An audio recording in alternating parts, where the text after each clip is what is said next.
안녕하세요. 지도로 보는 성경여행 박경숙 목사입니다. 제가 지도와 함께 성경을 보게 된 결정적인 계기가 오늘의 주제인 출애굽 여정 때문입니다. 출애굽 여정에 대한 여러 주장과 학설들이 있습니다. 대표적인 것이 정통적인 기존 학자들의 출애굽 여정과 최근 고고학적 발견으로 인해서 새롭게 제시된 여정이 있습니다. 오늘 여행은 지난 시간에 이어서 출애굽기 제2부 출애굽에서부터 시내산까지의 여정을 최근 제시된 여정을 기반으로 준비했습니다. 왜냐하면 성경적이기 때문입니다. 이스라엘 백성들이 애굽 땅의 고센 땅 람셋을 떠납니다. 요셉이 그 형제들에게 주어서 소유로 삼게 한 땅이죠. 당시의 애굽 왕의 이름이 람세스였는데 그 뜻은 태양신 라가 그를 낳았다라는 뜻입니다. 태양신의 아들이니까 애굽 왕도 신인 것입니다. 고대 바벨론 종교가 그대로 전수된 것입니다. 고센 땅 전역에서 숫곳으로 집결을 합니다. 야곱 자손 70명이 입애굽하여서 아브라함과의 횃불 언약대로 430년이 끝나는 날이었습니다. 장정 60만 가량이었습니다. 유아, 여자, 노인을 합하면 대략 200만 명이 출발합니다. 출발하기에 앞서 유월절 규례와 무교절에 대한 말씀을 하는데 유월절의 규례는 이방 사람들은 유월절을 지킬 수가 없으나 함께 거루하는 타국인의 경우 할례를 받은 후는 가능합니다. 무교절은 종되었던 애굽에서 나온 그날을 기념하는 것입니다. 1월 14일부터 21일까지 7일간은 누룩을 넣어 말랑말랑한 유교병은 먹지 말고 누룩 없이 딱딱한 빵인 무교병을 먹으라는 것입니다. 출애굽한 최종 목적지는 가나안 땅입니다. 아브라함과 이삭과 야곱에게 주시겠다고 언약하신 바로 그 땅입니다. 그 사이에 반드시 거쳐야 할 곳이 있습니다. 모세가 미디안 땅에서 부르심을 받은 하나님의 산 호렙입니다. 그 하나님의 산이 미디안에 있기 때문에 반드시 미디안으로 가야 했습니다. 애굽에서 미디안으로 가는 길은 4곳이 있습니다. 첫째는 블레셋 사람의 땅의 길입니다. 해변길을 따라가다가 이렇게 밑으로 내려오죠. 두 번째 길은 야곱이 들어온 길이죠. 부엘세바로 이어지는 길입니다. 세 번째 길은 홍해 광야길입니다. 네 번째 길도 홍해 광야길입니다. 홍해길을 따라 시나이 반도 전체를 돌아서 이렇게 1번 길, 2번 길, 3번 길, 4번 길 이렇게 4가지 방법이 있습니다. 하나님께서 블레셋 사람의 땅의 길은 이 길이 택하지 아니하시고 홍해 광야 길로 돌려서 이렇게 인도하십니다. 이유는 이 백성이 블레셋과 전쟁을 하게 되면 마음을 돌이켜서 애굽으로 돌아갈까 함이었습니다. 블레셋의 도시 국가들입니다. 가사, 아스글론, 아스돗, 에글론, 가드 이들이 서로 결성한 막강한 블레셋 군대와 부딪히게 되면 다시 애굽으로 돌아갈 수 있기 때문입니다. 이는 하나님의 능력이 부족해서가 아니라 이스라엘의 나약함을 인식하신 조치로 이해가 됩니다. 결론적으로 여기 왕의 대로가 이렇게 나 있는데 이 길과 이어지는 홍해 광야길로 인도하셨습니다. 숲곳에서 이렇게 올라가지 않고 방향을 틀어서 인도하십니다. 광야 시작점에서 시나이 반도를 지나서 광야 끝 에담에 3일 만에 도착하여서 장막을 치게 됩니다. 어떻게 3일 만에 에담까지 갈 수 있었나? 첫째는 낮에는 구름기둥, 밤에는 불기둥으로 인도하셔서 낮이나 밤이나 밤낮 진행하였다고 출애굽기 13장 21절에서 밝히 말씀하고 있습니다. 민수기 24장 8절에 의하면은 그들의 힘이 들소와 같았다 라고 증언합니다. 다음 정착지는 홍해 앞 비아히롯입니다. 하나님께서 에담에서 돌이켜 바다와 믹돌 사이에 비아히롯 앞 바닷가에 장막을 치라고 명하십니다. 히브리어로 돌이키다는 것은 뒤로 돌이키다 또는 옆으로 틀다라는 뜻으로 급박하고 급작스러운 방향 전환을 말합니다. 진행 방향으로 곧장 가면 홍해를 건너지 않고도 미디안으로 갈 수 있으나 하나님께서는 이 방법을 택하지 않으시고 방향을 돌이키라고 하십니다. 이렇게 하여 홍해 앞에 장막을 치게 되는데 홍해의 위치를 알아보겠습니다. 애굽과 아라비아 사이에 길게 쭉 뻗어 있는 바다 전체가 홍해입니다. 아울러서 시나이 반도에서 미디안 쪽은 아카바만, 애굽 쪽은 수에즈만 모두 홍해입니다. 때문에 이스라엘 백성이 어느 쪽 홍해를 건넜냐를 두고 오늘날까지 논쟁이 진행 중인 것입니다. 열왕기상 9장 26절에 의하면은 솔로몬 왕이 에돔 땅 홍해 물가의 엘롯 근처 에시온 게벨에서 배를 지으니라. 에돔 땅 에시온 게벨이 있는 것은 이 아카바만 쪽에 있는 홍해를 가리키는 것을 알 수가 있습니다.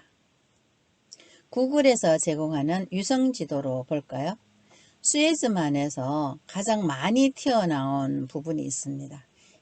지금까지 여정을 종합해 보면 홍해 시작점에서 이렇게 홍해 광야를 통하여서 시나이 반도를 횡단하여서 진행하다가 에담 광야에서 돌이켜서 이렇게 이 길을 따라 오다가 여기에서 이 계곡길을 따라서 여기 튀어나온 부분 여기에 이른 것입니다.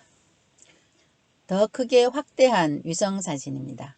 육지로부터 엄청난 토사가 바다 쪽으로 이렇게 흘러 들어와서 6km나 되는 삼각주를 형성하고 있습니다.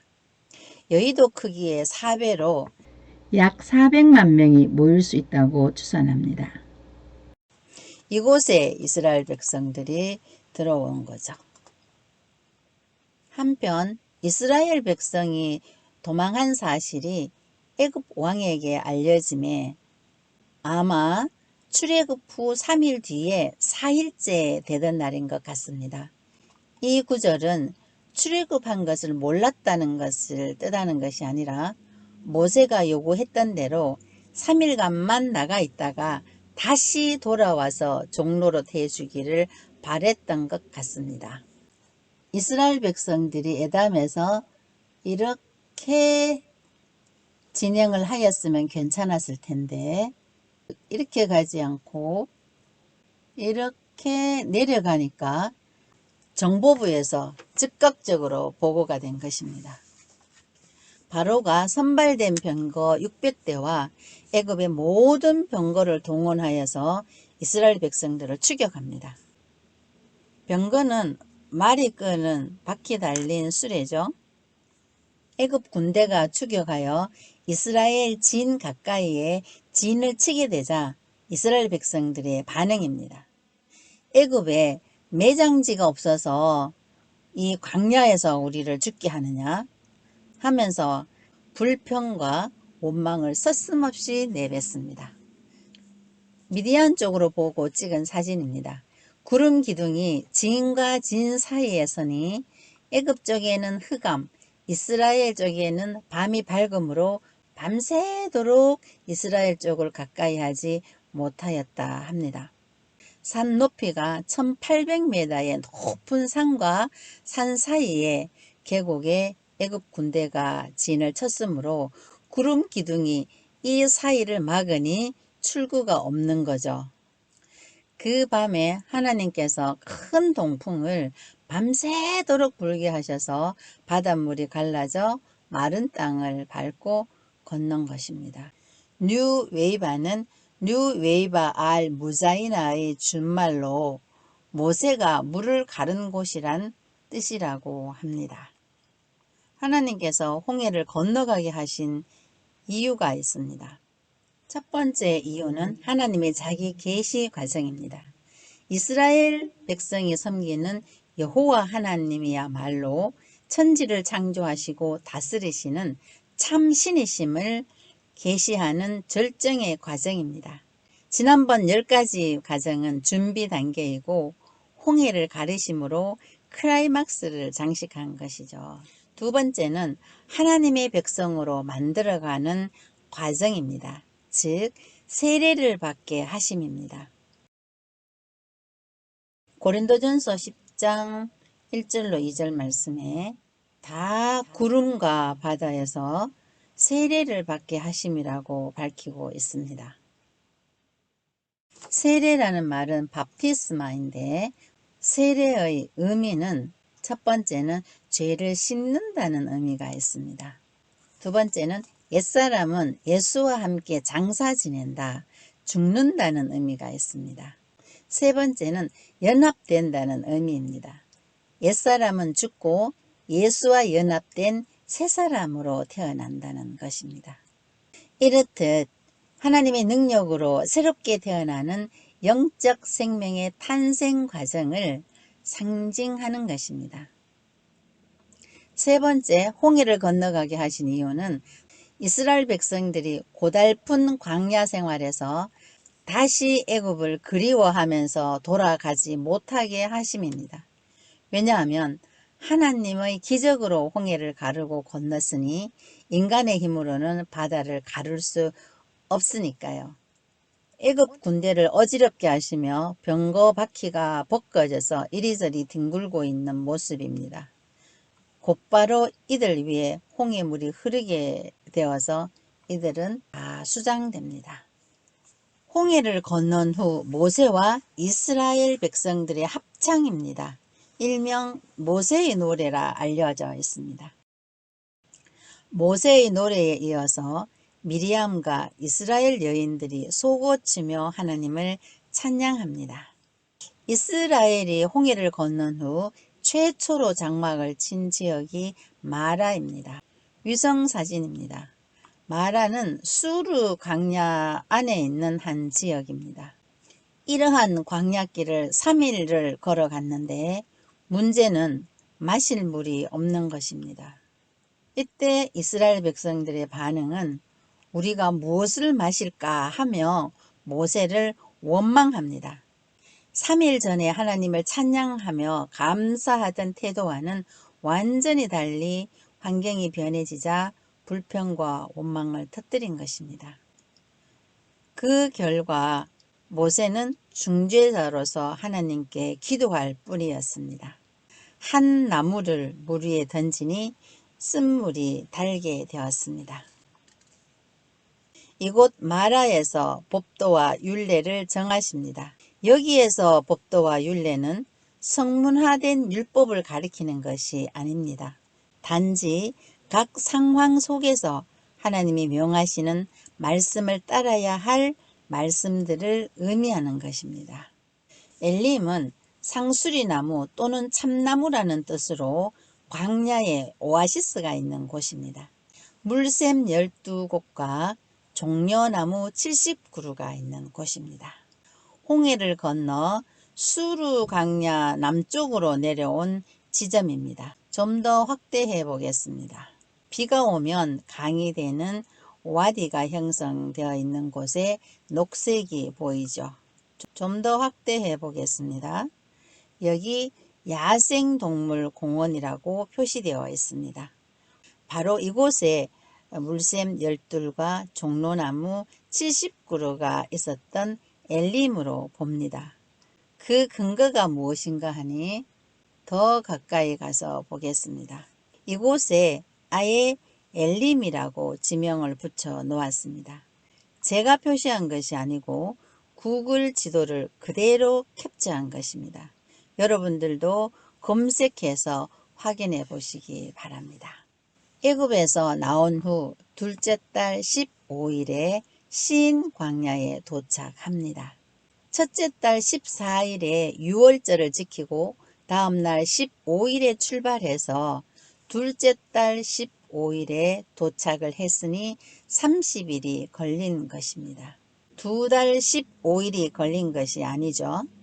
엘림과 시내산 사이에 있는 신광야에 장막을 칩니다. 광야에서 30일을 지나는 동안 준비해온 양식이 떨어지자 이스라엘 회중이 지도자 모세를 원망합니다.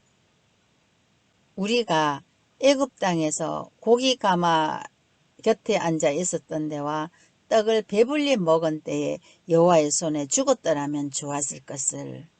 너희가 우리를 이 광야로 인도하여서 죽여 죽게 하는도다. 이 원망의 소리를 하나님께서 들으시고 만나와 메추라기를 주십니다. 이 만나는 색깔이 희고 맛은 꿀 섞은 과자 맛 같았더라 합니다. 여기서 마라에서 정하신 법도와 율례로 시험하십니다. 만나를 하루 분량만 거두어 양식을 삼고 다음날 아침까지 두지 말라는 것입니다. 둘째는 여섯째 날에 이틀분을 거두라면서 안식일을 지키는 여부를 시험하신 것입니다. 신광야를 떠나 르비딤에 장막을 칩니다. 이곳에서 또 물이 없어 백성들이 모세를 원망합니다. 원망과 불평의 강도가 점점 심해짐을 볼 수 있습니다. 당신이 어찌하여 우리를 애굽에서 인도하여 내어서 목말라 죽게 하느냐. 원망의 결과 하나님께서 호렙산에 있는 그 반석 위 거기서 네 앞에 서리니 모세 앞에 서리니 너는 그 반석을 치라. 그것에서 그 반석에서 물이 나오리니 백성이 마시리라. 이 말씀에 의하면 르비딤은 호렙산과 가까이 있다는 증거가 되는 것이죠. 이때에 에서의 후손인 아말렉 족속이 이스라엘 백성을 습격한 것입니다. 이때에 여호수아는 아말렉과 싸우고 모세는 산 꼭대기에 올라가 손을 들면 이스라엘이 이기고 손을 내리면 아말렉이 이기는 것이었습니다. 때문에 아론과 훌이 양쪽에서 돕습니다. 전승에 의하면 훌은 모세의 누나 미리암의 남편으로 알려져 있습니다. 이렇게 하여 승리를 하죠. 모세가 제단을 쌓고 그 이름을 여호와 니시라 하였습니다. 이 아말렉 사건으로 인하여 하나님께서 아말렉을 없이하여 천하에서 기억도 못하게 하리라고 하십니다.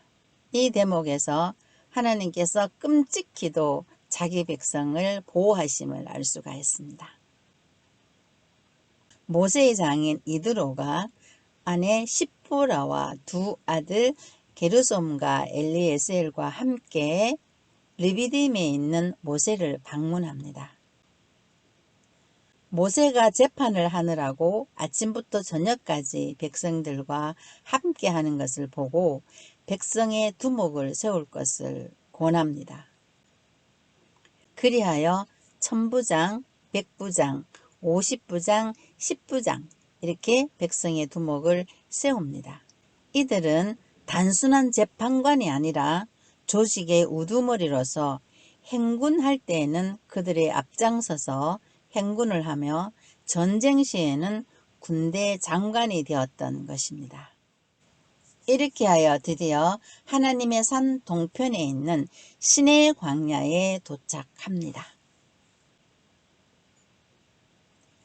1월 14일 유월절을 지내고 1월 15일 애굽에서 출발하여 3월 1일에 시내산 밑에 도착합니다.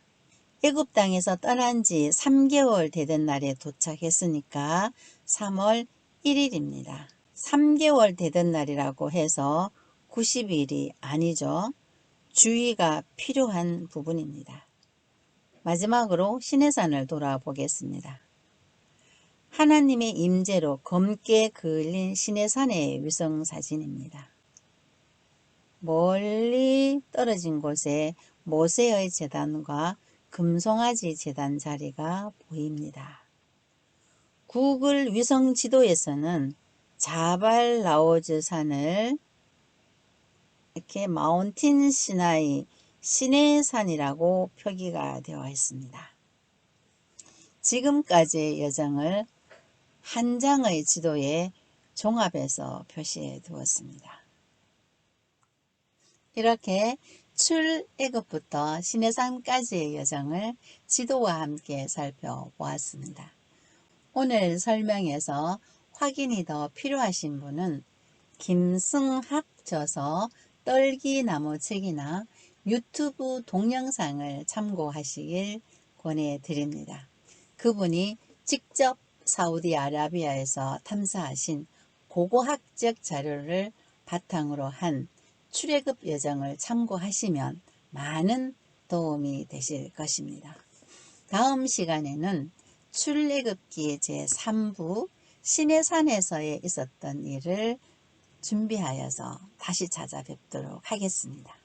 함께 하신 여러분 대단히 감사합니다.